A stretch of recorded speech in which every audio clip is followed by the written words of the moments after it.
spécial cantonal, Mantes-la-Jolie. Merci Rajou. En effet, ce matin, dans le cadre de la cantonale partielle de Mantes-la-Jolie, on reçoit Ramassal pour le Parti Socialiste. On va naturellement parler de ce début de campagne, de l'emploi, de logement et divers sujets. Et ma première... Peu de gens, entre guillemets, vous connaissent dans le coin. Est-ce que vous pouvez vous présenter en quelques lignes? Quand je dis peu de gens, c'est uniquement le grand public. Bonjour déjà. Même si aujourd'hui... Bonjour, je pense quand même que je suis une habituée des plateaux de LFM. Effectivement, généralement, dans Face à elle, très rarement si tôt le matin. Je crois que c'est la première fois d'ailleurs. Donc Ramassal, je suis présente, je suis une Mantaise depuis toujours. C'est là où mes parents ont posé leurs valises quand ils sont arrivés. Je suis Mantaise, j'ai vécu à Mantes-la-Jolie, à Gassicourt. Je suis née au Val-Fouré. Votre âge? J'ai 27 ans. 27 ans, votre parcours universitaire? J'ai étudié d'abord à Mantes-la-Jolie, au lycée Saint-Exupéry. Puis après, je suis partie parce qu'il n'y a pas de lycée à Mantes. Et donc, je suis partie à Nanterre pour faire des études de sciences politiques en gestion des collectivités territoriales. Donc, je connais et maîtrise le fonctionnement des collectivités territoriales. Parfait. Alors, comment se passe ce début de campagne? Très bien. Il est excellent, il est fantastique. Les Mantais et les Mantaises sont géniaux, je le savais, parce que je les connais depuis toujours. Mais ils m'épatent vraiment sur cette élection. Ils ont envie de changer, ils ont envie de faire en sorte que ça bouge, de ne pas être oubliés des politiques publiques, de ne pas être oubliés du développement, de pouvoir faire en sorte que Mantes-la-Jolie rayonne, parce qu'ils sont fiers de Mantes-la-Jolie, parce qu'on est fiers de Mantes-la-Jolie, et faire en sorte que tout cela passe maintenant et se concrétise vraiment. On va parler très vite de soutien. On sait que Françoise Descamps, André Sylvestre, le maire de Magnanville, Monique Brochot, la maire de Mantes-la-Ville, vous n'étiez pas leur choix, parce qu'eux, ils étaient plutôt portés sur le Foulon. Et on voit aujourd'hui qu'ils traînent des pieds dans le soutien, on les voit très peu, ils parlent très peu de la cantonale partielle. Comment vous ça vivez pour cela? le coup, c'est vraiment votre avis. Moi, j'ai été investie par un conseil fédéral, c'est votre avis. Non, c'est pas notre avis. On sait que le Foulon... Qui est très bien et qui est légitime. Non, mais vous êtes bien d'accord que c'est... Le Parti Socialiste, auquel siège Madame Descamps-Cronier, auquel siège Madame Monique Brochot, auquel siège Monsieur Le Foulon, a validé à l'unanimité, et parce qu'il n'y avait aussi pas d'autres candidatures, c'est preuve quand même que ma candidature rassemble au sein de mon parti, et c'est une priorité et c'est une nécessité avant de pouvoir aller vers les autres. Ma candidature fait l'unanimité et vote à l'unanimité. C'est pas ce que dit Patrick Le Foulon. Des instances du Conseil fédéral, et pour moi ça c'est le signe d'une légitimité extrêmement importante. Et au soir même de l'élection cantonale, l'ensemble du Parti socialiste s'est mobilisé derrière ma candidature. Le lendemain, avec la section de Mantes-la-Jolie, nous étions en train de militer, en train de frapper aux portes pour pouvoir avancer. Et Madame Descamps-Cronier et Monsieur André Sylvestre étaient à mes côtés lors du lancement de ma candidature et à l'annonce à la presse. Mais vous êtes bien d'accord. C'est important, il figure sur mon projet et sur mon tract sur le projet comme étant des soutiens forts et importants sur les territoires, parce qu'ils ont contribué à son développement, parce qu'ils ont mené certains chantiers qui ne doivent pas s'arrêter aujourd'hui, et parce que un changement aussi important qui pourrait arriver, et que je vais contrecarrer, parce que c'est mon objectif de contrecarrer ce qu'il veut être préparé par ces personnes tout en haut qui se sont mis d'accord entre amis pour pouvoir provoquer des élections qui coûtent 70 000 € quand même, et il faut le dire dans une période de crise où on nous remet toujours que les socialistes et la gauche seraient de la mauvaise gestion. À ce moment-là, l'ensemble de la famille socialiste est mobilisée à mes côtés, et c'est extrêmement important. J'en suis reconnaissant, parce qu'ils sont d'une aide indispensable dans cette campagne, et qu'il y a diverses manières de mener campagne. Il y a frapper aux portes, il y a convaincre les gens, il y a être des relais d'opinion. C'est ce qu'ils sont. Ils sont à mes côtés, je suis extrêmement fière, et c'est comme ça qu'on va réussir à gagner, et c'est comme ça que le Parti Socialiste est... Les trois personnes que vous avez citées ont été très claires au début en disant qu'ils soutenaient Patrick Le Foulon. Patrick Le Foulon a été appelé le lundi avant votre élection pour lui demander de ne pas déposer sa candidature. Et ça, tout le monde le sait, c'est confirmé. Personne le sait, et on le voit, et on le voit très bien. Moi, je me borne aux faits. Je vais juste revenir. Et on le voit très bien. Les faits disent que, monsieur Edaoudi, les faits disent que le Parti Socialiste, Jay Zivlin, n'a enregistré qu'une seule candidature. Parce qu'on a demandé à Patrick Le Foulon de retirer la sienne. Je ne sais pas. Je ne sais pas ce qu'on a demandé à Patrick Le Foulon, tout comme vous ne pouvez pas savoir ce qui a été demandé à Patrick Le Foulon. Ah si, on le sait. On le sait. Que vous étiez dans les discussions à ce moment-là. On le sait. Mais on va revenir quand même sur ce début de campagne. On voit très peu les militants du Parti socialiste local s'impliquer dans votre campagne. On voit beaucoup du MJS qui sont très impliqués, qui viennent par dizaines aux distributions porte-à-porte. Et on voit très clairement qu'il n'y a pas une volonté très forte des militants locaux du Parti socialiste. Et ça, vous ne pouvez pas le nier. Si, froidement, de manière totalement affirmée, si, je vous dis, monsieur Daoudi, qu'aujourd'hui, sur ma campagne, l'ensemble des militants du Parti socialiste, effectivement, des Yvelines, de l'ensemble du département, parce que l'élection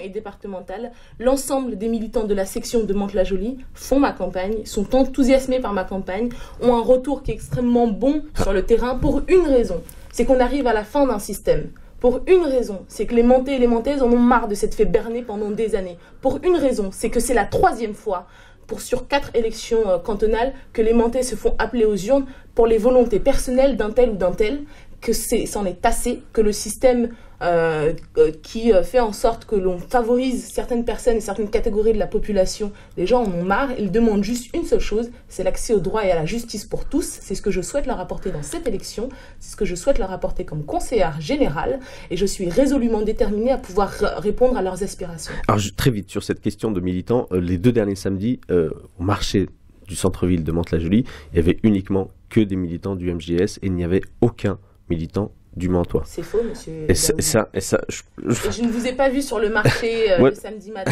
J'y étais pourtant, j'ai même discuté avec vos militants. J'y étais pourtant, j'ai même discuté longuement. Moi, vous savez, dans Mantes-la-Jolie... J'ai même discuté très longuement avec vos militants. J'entends souvent à Mantes-la-Jolie que M. Daoudi est proche de M. Bédier, et pour autant, je n'en fais pas une vérité absolue, sauf à considérer et à dire aujourd'hui que vous faites campagne pour lui parce qu'il vous aurait rendu certains services. Je ne pense pas que c'est la réalité. Je crois que vous faites fausse route, madame. Vous faites fausse route, madame, et je pense que vous êtes en train de déborder, vous apportez des accusations qui sont totalement mensongères, mais je vais revenir, moi je vais vous poser une question. Je vais vous poser une question très simple. Très simple. Vous dénoncez un système, c'est votre droit, et vous avez parfaitement certainement raison. Maintenant, je vais vous dire juste une chose. Françoise Descamps, les militants, les leaders socialistes locaux ont 2 analyses à géométrie variable. La première, c'est que quand ils sont sur Solferino, Paris, etc., ils sont extrêmement socialistes. Quand ils arrivent dans le Mantois, ils obéissent aux ordres de Dominique Braille. Et ça, personne ne peut le nier. Et je vais vous donner 2 exemples très simples. Mantes-la-Ville. Dernière concernant la répartition des sièges de la CAMI, la maire de Mantes-la-Ville a soutenu une idée qui donnait moins de sièges à la ville de Mantes-la-Ville. Heureusement, le conseil municipal ne l'a pas soutenu. Pareil sur Mantes-la-Jolie, où les élus socialistes se sont abstenus, alors qu'ils auraient dû soutenir naturellement, voter contre cette proposition. Donc on a un parti socialiste qui, à Paris, est socialiste, et dans le Mantois, est UMP. Vous en pensez quoi ? Monsieur Daoudi, de quoi parlez-vous ? Il me semble que le Parti socialiste, à Mantes-la-Jolie, sur la CAMI, au conseiller général, quand elle est opposée à l'UMP, quand elle s'oppose à l'UMP sur des projets de fond, elle le dit, elle le fait savoir. Ne dites pas, s'il vous plaît, qu'il y aurait un parti socialiste qui est variable en fonction des personnes auxquelles il s'adresse. C'est absolument faux. Maintenant, je vous en prie, parlons plutôt des dernière question. Même si la question de la représentativité à la CAMI est importante. Extrêmement importante, si je vous rappelle par ailleurs quand même qu'on a réussi à trouver une solution de consensus pour faire en sorte que tout le monde se sente représenté à l'intérieur de la CAMI, qui est extrêmement vaste, diverse, que les petites Et dans un premier temps, les élus socialistes étaient pour une solution qui affaiblissait les villes. Soient aussi représentées que les grosses communes, que quand on fait preuve de démocratie, on ne peut pas affirmer et avoir la volonté absolue que sa personne, que son identité, que sa commune soit plus représentée que les autres, et qu'il faut effectivement lâcher du lest. C'est pas un dramatique. La loi nous laissait le temps pour pouvoir avoir un accord de consensus. On a réussi à trouver. C'était pas la position de Françoise Descamps, de Dominique Brochot, d'André Sylvestre. Moi, et des élus socialistes de Mantes-la-Jolie. Bah oui, mais peut-être, mais au final, allez, il y a un avant de parler. Parlons de l'élection au Conseil général. Juste avant, puisque sur cette histoire de géométrie variable et d'analyse, vous êtes pour ou contre le mariage homosexuel ? Est-ce qu'un conseiller général fait des mariages ? Je vous pose la Monsieur question Daoudi, puisque est-ce qu'un conseiller puisque général j'aimerais célèbre des vous mariages? faites de la politique aujourd'hui. Bien sûr, et je Alors, vous réponds. il y a puisque une je position suis du Parti présente ce socialiste. matin. Est-ce que vous soutenez le Parti socialiste sur la loi sur le mariage homosexuel? C'est oui ou non? Alors, monsieur Daoudi, je vous rappelle que je suis ce matin pour parler des élections au Conseil général, que malheureusement, ça fait déjà près de 10 minutes que je parle de tout, sauf des élections au Conseil général. Pareil pour les autres candidats. Ça madame. laisse un petit peu de temps, malheureusement. Alors, ça laisse un je peu reformule trop peu ma de temps question. pour parler, Est-ce que vous êtes pour ou contre de le mes mariage propositions. homosexuel? Vous faites Ça de la fait- politique, vous devez Ça être fait très 2 clair fois sur le que vous me sujet. posez- Ça me fait 2 fois que vous me posez la Vous question. faites de la et je politique, vous dis- devez être très clair sur le Eh sujet. oui, parce que je fais de la politique, je sais que je suis là pour parler Donc du vous soutenez Conseil le Parti général. social, enfin, Je donc vous sais que je soutenez suis le là mariage pour homosexuel. parler du Conseil général, et s'il vous plaît, parlons du Conseil Et général. moi je vous de pose, mes propositions répondez, sur l'emploi, répondez qui à la sont une vraie question. C'est une préoccupation, question importante pour le sur les Parti questions socialiste d'emploi, qui l'a soutenu, sur les etc. questions Et que les d'emploi, élus locaux, en qui tout sont cas, une vraie préoccupation sur le territoire, et sur les questions de logement, sur lesquelles il y a Vous ne des vraies souhaitez pas répondre interrogations, et c'est par là que la décence de chacun où vous êtes passe. sur Paris on est pour et dans le Menton on est contre? Mais de quoi parlez-vous? Je vous parle sur le mariage homosexuel. Je veux juste avoir une réponse très claire. Est-ce que vous êtes pour ou contre? Est-ce que vous êtes pour ou contre? Moi, je vous réponds clairement. Parce que vous avez tweeté il y a quelques temps que vous étiez pour. Je suis là pour Vous parler confirmez du que vous êtes Conseil pour? général. Donc parlons du Conseil général. Vous confirmez que vous êtes pour? Parlons du Conseil général. Très bien. Ah, on va parler d'emploi. Voilà. Très bien. Alors, on a C'est vu que... important. Exactement, c'est la première préoccupation des Français et c'est aussi la première préoccupation des Mentais. L'emploi aujourd'hui dans nos quartiers, mais plus globalement dans l'ensemble de la société, est un vrai problème, est une vraie préoccupation. Si vous êtes conseiller général, quel type de projet allez-vous soutenir et quelles solutions apporter à cette question hautement cruciale pour notre société? Comme vous le savez, vous l'avez rappelé, à Mantes-la-Jolie, on a une situation du chômage qui est très alarmante. On a sur certains territoires, sur certains quartiers de la ville, presque un jeune sur 2 qui est au chômage, en tout cas qui est déclaré à Pôle emploi. Donc vous le savez très bien, il y a plein de jeunes qui sont pas inscrits à Pôle emploi et donc qui ne sont pas comptabilisés dans ces chiffres-là.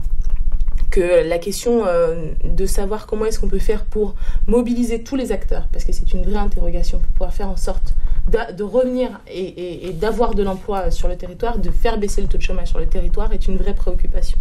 Qu'effectivement, il y a une situation nationale extrêmement tendue qui fait que le tissu industriel en France est très fortement attaqué et subit de très fortes destructions d'emplois. Que le territoire et la vallée de la Seine connaît de l'emploi industriel aussi qui se dégrade et qu'il est nécessaire de trouver des solutions. Que le Conseil général n'est pas un acteur qui peut à lui seul trouver de l'emploi, en tout cas réduire le chômage. Par contre, ce que peut faire le Conseil général et ce qu'il n'a pas fait dans les années précédentes, c'est faire en sorte que les aides qu'il apporte aux entreprises, soient vérifiées. Et qu'on voit la pertinence des aides aux entreprises. Donc moi, la première chose que je ferai en tant que conseillère générale, c'est de demander un audit des finances du conseil général pour qu'on sache comment l'argent du conseil général est dépensé et quelle est l'utilité en matière d'emploi. Parce que c'est de l'argent public, en fait. On parle de l'argent du conseil général comme si c'était le conseil général, personne totalement impersonnelle, qui dépense de l'argent. C'est les contribuables qui, à travers l'argent qu'ils dépensent en termes d'impôts qui financent le conseil général. Donc vérifier comment l'argent public est dépensé, c'est le premier élément. Le deuxième élément, après ça, ce sera de réorienter les aides qui sont données aux entreprises. Parce qu'aujourd'hui, elles sont données principalement aux grosses entreprises qui derrière ne font pas nécessairement un effort pour pouvoir employer. Qu'il y a une nécessité, parce que notre territoire est riche, d'aider les petites et les moyennes entreprises, d'aider l'artisanat, d'aider le commerce de proximité, qui aujourd'hui a subi, par une politique qui a été mise en place totalement déconnectée des réalités et sans réaliser les impacts que ça pouvait avoir derrière, a attaqué le commerce de proximité, par exemple, parce qu'en mettant des parkings payants en centre-ville et en les mettant très chers, et ben vous empêchez les personnes à rentrer en centre-ville, vous empêchez le commerce de centre-ville de se développer, par exemple. Quand il y a des aides qui sont données aux gros groupes et que ces gros groupes est-ce que ces aides ne sont pas conditionnées, notamment en demandant à ce qu'il y ait tel pourcentage d'emplois qui viennent du territoire, et ben les entreprises prennent cet argent-là sans faire l'effort derrière. Non pas que ces entreprises ne sont pas vertueuses ou ne seraient pas par essence vertueuses, mais c'est comme tout, il faut un contrôle pour s'assurer de la bonne gestion des politiques publiques. Et le troisième élément, et j'en finirai par là, c'est de faire en sorte de mobiliser tous les acteurs, que ce soit l'État, que ce soit la région, et que ce soit les entreprises privées, pour pouvoir faire en sorte que Mantes soit attractive et que Mantes puisse bénéficier des différents dispositifs qui sont mis en place aujourd'hui. C'est une nécessité, parce que moi je connais trop de jeunes qui ont mon âge, qui sont aujourd'hui au chômage, des jeunes avec qui j'étais en cours, qui sont aujourd'hui au chômage.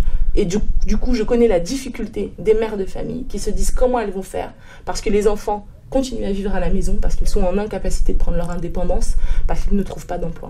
L'accession à l'emploi, l'accession au premier emploi, doit être une nécessité de l'ensemble des acteurs publics. Les entreprises globalement des Yvelines, mais l'ensemble des entreprises aujourd'hui demandent une baisse des charges. Vous y souscrivez ? Je ne suis pas sûre que la problématique se pose au niveau de la question des cotisations. Moi, je pense que quand on retrouve un territoire qui est attractif, quand on a un territoire qui est divers, regardez par exemple la carte des Yvelines. C'est assez frappant de voir quel type d'entreprises sont implantées sur le territoire et comment se fait l'implantation. Sur le Mantois, effectivement, il y a beaucoup d'entreprises et beaucoup de grosses entreprises, que ce soit Renault, Peugeot, Dunlopillo, pour qui derrière l'avenir est assez préoccupant.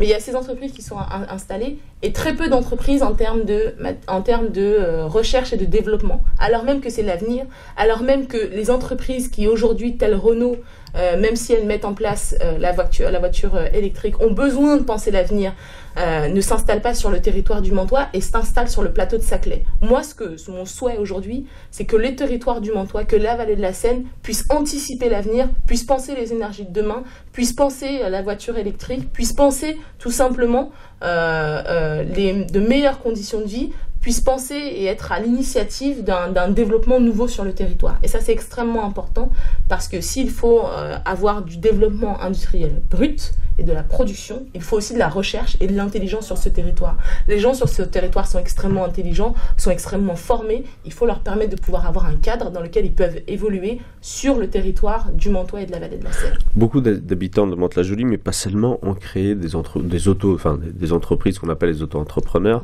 Aujourd'hui, il y a un projet de loi qui les met en difficulté. Vous en pensez quoi ? Ce que j'en pense, c'est que l'auto-entrepreneuriat, tout comme la création d'entreprises de manière générale, est toujours une aventure extrêmement risquée. Il faut pouvoir être en capacité d'accompagner au mieux les personnes qui veulent créer leurs entreprises. La cause principale de la faillite des auto-entrepreneurs, généralement, c'est pas la volonté, parce que quand on a envie de devenir son propre patron, c'est que souvent on a usé des voies plutôt habituelles pour pouvoir travailler. Mais l'échec principal est lié au fait qu'il y a une mauvaise connaissance du marché et donc de l'implantation de ces entreprises-là qui font que les entreprises font faillite derrière. Donc, effectivement, il faut réformer, à mon sens, le statut de l'auto-entrepreneur, mais surtout, et c'est une nécessité, il faut plus l'accompagner, il faut mieux l'accompagner. L'auto-entreprise ne doit pas être la solution ultime quand on n'arrive pas à trouver un emploi. C'est qu'à un moment déjà, il y a eu des échecs successifs et qu'il faut s'atteler à résoudre les problèmes en amont avant de vouloir pallier en apportant un statut d'auto-entrepreneur. Donc résolvons la question de l'emploi d'abord et ensuite appelons-nous à la question de l'auto-entrepreneur et faisons en sorte de mieux accompagner ces patrons qui font rayonner de fait le territoire. Et il y en a énormément à Mantes-la-Jolie. Le logement, on va parler de logement puisque c'est un sujet aussi, une grosse préoccupation aussi des habitants de Mantes-la-Jolie, mais pas seulement. On voit aujourd'hui qu'il y a un certain nombre de dossiers en attente, plusieurs centaines. Plusieurs milliers, c'est 2300 demandes de logement en attente à Mantes-la-Jolie. Sur le Mantois. À Mantes-la-Jolie, on est à 700 et quelques. À Mantes-la-Jolie. À Mantes-la-Jolie, on est à 700 et quelques. Quelles sont les mesures fortes qu'il faut mettre en place pour répondre à cette problématique, même si on sait que ça ne sera pas du jour au lendemain et que c'est certainement une réponse qui peut être apportée que dans les 5-10 ans prochains. Mais déjà, il y a des mesures toutes simples qui peuvent être faites. Mantes-la-Jolie, des années 2013, c'est pas Mantes-la-Jolie des années 70. C'est-à-dire que la composition des familles n'est pas du tout la même. Avant, vous aviez, de manière très fréquente, de très grosses familles nombreuses avec des compositions un peu larges. Aujourd'hui, à Mantes-la-Jolie, c'est plus exactement le cas. Tout simplement parce que ma génération, c'est celle qui est en âge d'avoir des enfants, et ma génération a plutôt 2 enfants, 3 enfants, et que de fait, ça a un impact sur le logement direct. Et que Mantes-la-Jolie, pour ce qui est de la ville, mais aussi du fait des dispositifs qui l'accompagnent, parce que le Conseil général ne construit pas de logement. Il peut avoir des dispositifs qui accompagnent à la construction de logements, mais il n'a pas su répondre à l'évolution des familles. En fait, on a l'impression d'être dans une ville qui a évolué, avec des politiques qui n'ont pas su accompagner cette évolution et donc qui n'ont pas su répondre aux aspirations. Donc effectivement, en fait, on a du retard aujourd'hui à Mantes-la-Jolie. En termes de logement, c'est un retard qui est criant, qui est dangereux, qui font que les personnes qui étaient à Mantes-la-Jolie, qui aiment leur territoire, qui veulent rester ici, sont obligés de partir ailleurs, à Mantes-la-Ville, à Limay, pour pouvoir trouver un logement parce que c'est plus possible à Mantes-la-Jolie. Moi, mon rôle en tant que conseillère générale, c'est de faire en sorte que les personnes qui veulent rester à Mantes-la-Jolie puissent avoir l'opportunité de rester à Mantes-la-Jolie avec une offre de logement qui leur correspond, sur lesquels ils ont la possibilité, dans lesquels ils ont la possibilité d'y rentrer sans que le logement ne soit la part de leur budget qui soit trop prépondérante et qui fait qu'ils ne peuvent plus faire autre chose à côté de se loger. Mais enfin, il n'y a pas de logement aujourd'hui, de vide dans Mantes-la-Jolie, enfin, extrêmement... Est-ce qu'il ne faut pas construire... Il y a la question de la construction de logements, bien évidemment. C'est comment est-ce qu'on fait pour avoir des logements qui correspondent aux habitants de la population, aux habitants et à la population. Il y a énormément de terrain à Mantes-la-Jolie. Moi, je ne suis pas une adepte du tout construction. Je pense qu'il faut mieux penser la ville, qu'il faut repenser la ville, parce qu'aujourd'hui, à Mantes-la-Jolie, même si ça a évolué, il n'y a pas suffisamment de parcs pour les enfants, par exemple. Donc, c'est aussi une problématique et qu'il faut intégrer différents facteurs pour pouvoir faire en sorte qu'on ait suffisamment de logements pour les Mantais et pour les personnes qui veulent vivre à Mantes, mais aussi qu'on ait une ville qui soit développée de manière suffisamment harmonieuse pour avoir du logement, des parcs de jeux, pour avoir du parking, parce que c'est aussi une demande et que je ne ferme pas les yeux dessus, mais qu'il faut pouvoir faire en sorte d'avoir tout simplement une ville dans laquelle il fait bon vivre, on n'a pas peur pour ses enfants et dans laquelle on peut habiter dans un logement décent. Parce que Mantes-la-Jolie, il n'y a pas de logement vide, mais il y a énormément de marchands de sommeil quand même à Mantes-la-Jolie, c'est une réalité. Si vous êtes élu, quelle est la première décision, quel est le premier projet que vous allez porter au Conseil général ? La question de l'emploi, mais ça n'étonnera personne et ça ne surprendra personne. Comment est-ce qu'on fait pour mobiliser l'ensemble des acteurs ? Parce que moi, c'est ce que je souhaite faire, c'est mobiliser l'ensemble des acteurs publics pour pouvoir faire en sorte qu'on résolve cette question de l'emploi. Tant que vous n'avez pas d'emploi, vous ne pouvez pas accéder à votre logement. Tant que vous n'avez pas d'emploi, vous ne pouvez pas construire votre famille. Tant que vous n'avez pas d'emploi, vous ne pouvez pas avancer dans votre vie. Il est impossible aujourd'hui de dire à l'ensemble d'une génération, et donc à des familles, qu'elles ne pourront pas avancer dans leur vie. C'est dramatique d'en arriver à des situations dans lesquelles on a autant de jeunes qui sont laissés sur le bord de la route. L'emploi, bien évidemment, et ce qui va avec, c'est la formation et l'éducation de nos jeunes, parce que les conditions de travail déterminent largement les capacités de votre réussite et qu'il faut s'atteler à la question de l'éducation et de l'accompagnement de tout ce qu'il peut y avoir autour, que ce soit l'art, la culture, le sport, etc. Une dernière question, quel est le budget du Conseil général ? 1,277 milliard. Merci. Si vous ne m'avez pas collé, c'est un budget par ailleurs qui est le budget le deuxième département le plus riche de France, qui dépense le moins en termes d'action sociale, qui est sa première mission, qui fait le strict minimum et qui par contre agit de manière dispendieuse, notamment en matière de communication, ce qui est quand même dramatique pour une collectivité de la sorte, de communiquer plus plutôt que de faire. Moi, je veux faire et agir plutôt que de communiquer. Merci Ramassal de cette interview. Je rappelle que les autres candidats sont Pierre Bédier pour l'UMP, Nathalie Coste pour DECIL, le Parti communiste, Note pour le Front National, Christophe Scotti pour divers droites, Marc Jamet pour le Parti communiste. Je vous souhaite une bonne journée. Merci, bonne journée aux auditeurs. Spécial cantonal, Mantes-la-Jolie.